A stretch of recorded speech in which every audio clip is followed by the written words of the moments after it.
Diana, you're making a huge mistake. My father's voice echoed through our family's mahogany-paneled study. Walking away from Harrison and Associates? You'll be nothing without family connections. I stood my ground, resignation letter clutched in my hand. At 25, I'd spent 3 years watching my family's law firm prioritize profits over people, turning justice into a commodity only the wealthy could afford. I'm starting my own practice, I stated firmly. One that actually helps people who need it. My brother James snickered from his leather chair. With what money? What connections? Face it, little sister, you're nothing without the Harrison name. You'll come crawling back, Dad warned, his silver hair catching the evening light. Nobody succeeds in corporate law without proper backing. I straightened my shoulders, thinking of the small office I'd already leased. Watch me. That was 10 years ago. Now, at 35, I sat in my corner office at Walker Legal Solutions, named after my mother's maiden name, the family name I'd chosen to embrace. Through the glass walls, I could see my team of 30 lawyers working diligently, each chosen for their integrity rather than their pedigree. Ms. Walker. My assistant Michael knocked softly. The merger documents from Evergreen Corp just arrived. And, you might want to see who's handling the other side. I opened the file and a familiar letterhead made my heart skip. Harrison and Associates. There's more, Michael added hesitantly. The client list includes James Harrison Jr., senior partner. I read aloud, my brother's name stark against the white paper. And look who needs my approval for their biggest merger of the year. My phone buzzed. A text from my father. We need to talk. Family dinner tonight. 10 years of silence broken because they needed something. How typical.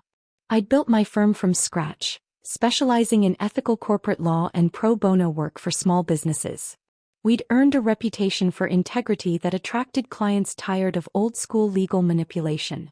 Including, apparently, Evergreen Corp., a tech giant known for its environmental initiatives. Should I decline the dinner invitation? Michael asked, knowing my history. I studied the merger documents again. Harrison and Associates needed my firm's approval because we represented 3 key shareholders in Evergreen Corporation. Without our sign-off, their billion-dollar deal would collapse. No, I smiled, remembering all those dismissive comments about my little practice. Accept it. But first, call our research team.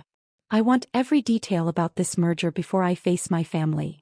That evening, I pulled up to my parents' mansion in my Tesla, a deliberate choice that would irk my father's oil industry clients. The same butler who'd watched me leave in tears 10 years ago opened the door. Miss Diana, he nodded, a slight smile playing at his lips. He'd seen the news about my firm's successes. Inside, the tension was thick enough to cut. Mom fussed with flower arrangements, trying to pretend this was a normal family dinner. James paced by the fireplace, his designer suit unable to hide his nervousness. Diana, Dad stepped forward, arms open for a hug I didn't return. You're looking successful. Cut the act, I said quietly, placing my briefcase on his prized antique table. We both know why I'm here. Now, sweetheart, he began, using his courtroom voice, family should stick together. I pulled out the merger documents. Funny, that's not what you said 10 years ago. James stopped pacing. Listen, Diana, about the merger. Oh yes, I smiled, channeling the steel I'd developed over years of facing down corporate giants. Let's talk about the merger. Shall we begin?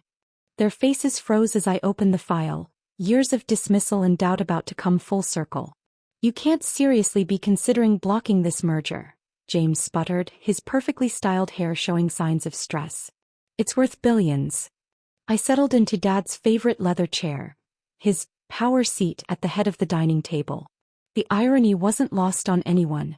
Actually, I replied, pulling out more documents, I'm considering a lot of things.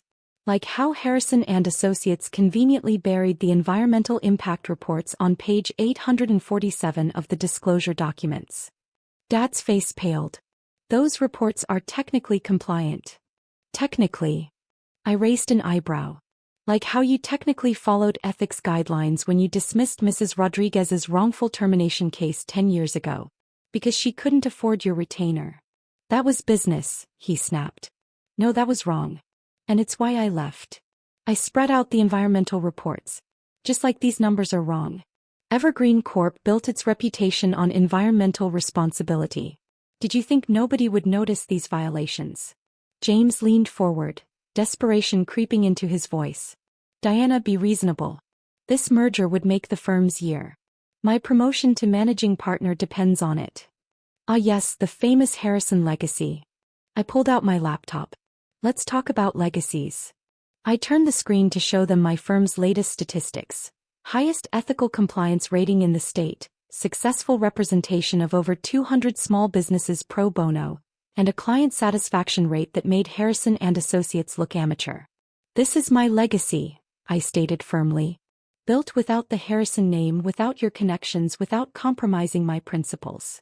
Mom, who had been unusually quiet, spoke up. Diana, honey, surely we can work something out. As a family. Family. I laughed softly.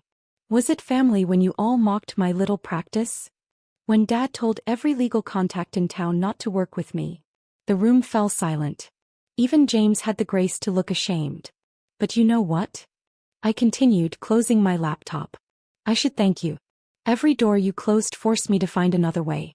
Every client you scared off made me work harder. And now.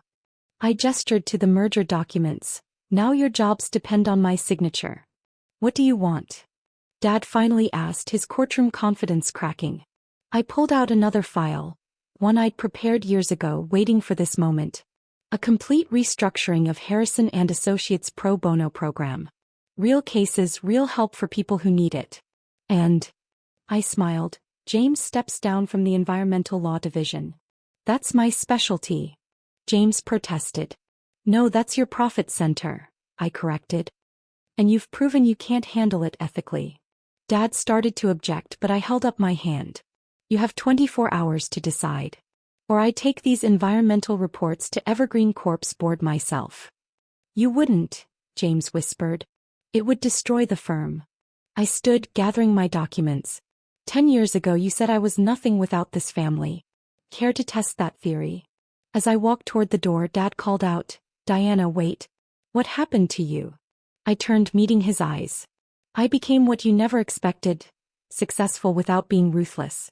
Now you have until tomorrow to decide if you can do the same. The next morning my office buzzed with nervous energy. Everyone knew what was at stake. Not just a merger, but a potential shift in the city's legal landscape. They're here, Michael announced, looking dapper in his tailored suit. He'd come a long way from the homeless pre-law student I'd met at our free legal clinic 5 years ago. Now he was my right hand, proof that talent didn't need pedigree. Dad entered first, followed by James and their team of associates. Their expressions ranged from resigned to resentful. A far cry from their usual courtroom swagger. The paperwork? I asked simply. James dropped a thick folder on my desk. The pro bono program restructuring you demanded. And he swallowed hard. My resignation from environmental law. I reviewed the documents carefully, noting how Dad's hands fidgeted with his Rolex, a tell he only showed when cornered. The pro bono commitments were solid. Dedicated staff, real resources, and a mandate to take on meaningful cases. There's something else, Dad said quietly. He pulled out another document. We'd like to offer you a partnership. I couldn't help but laugh. Still don't get it, do you? I didn't do all this to get back into Harrison and Associates. I did it to change how law is practiced in this city. But together we could. No, Dad. Look around. I gestured to my office walls, lined with thank you letters from small business owners we'd helped, families we'd protected, communities we'd served. This is what success looks like. Not billing hours but changing lives. James studied the letters, something shifting in his expression. That Rodriguez case you mentioned, what happened to her? She's our head paralegal now, I smiled. Turns out she has a brilliant legal mind when someone actually gives her a chance. The silence that followed was heavy with realization. The merger approval, Dad finally said. Will you sign? I pulled out my own documents. Yes, but with additional conditions. Evergreen Corp will establish an environmental oversight committee. And Harrison and Associates will provide free legal services to communities affected by corporate environmental violations. That's not what they hired us for, James protested weakly. No, it's what they need us for, I corrected. That's the difference between us, brother. I never forgot why I became a lawyer. As they signed the new agreements, I saw Mom watching through the glass walls. She'd come with them but hadn't entered, perhaps finally seeing the daughter she'd dismissed all those years ago. One more thing, I added as they prepared to leave. The Rodriguez case files. I want them all. Dad frowned. Why? It's ancient history.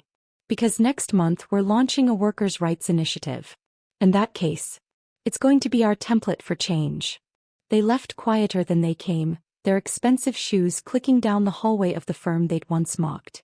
Through my office windows I could see the city skyline, dotted with buildings bearing the names of old money firms like Harrison and Associates. Michael, I called. Schedule a press conference. It's time to announce our workers' rights initiative.